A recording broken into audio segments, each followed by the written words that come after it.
subsídios e além do aumento da tarifa. Eu acho que a gente tem que olhar um pouco, a gente aprovou semana passada o plano de mobilidade urbana, que vai impactar também na questão do transporte coletivo, e a minha reflexão vai além de tudo isso. Hoje a gente vive num modo diferente do que há 20 anos atrás, quando foi feito o contrato com a Visat, e a gente tem bastante procura por motoristas de aplicativos, né? A gente tem um estilo de vida impactado também pela pandemia, o que faz com que mais pessoas também trabalhassem, optassem por trabalhar dentro de casa.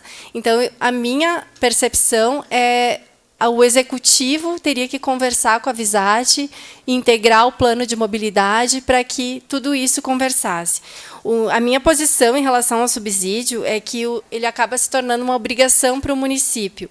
O que acontece? Me corrijam se eu estiver errada, mas foi aprovado um subsídio de 3.350.000 no início do ano, e depois veio um repasse do governo de 2 milhões de reais. Então, durante este ano, a gente já teve em torno de quase 6 milhões, que foi utilizado para o transporte coletivo, e agora a gente está triplicando esse valor do repasse, do subsídio do início do ano, para 10 milhões e 300 mil.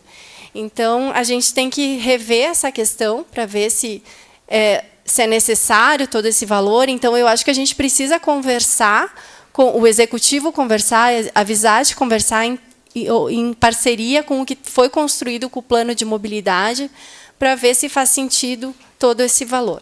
Muito obrigada.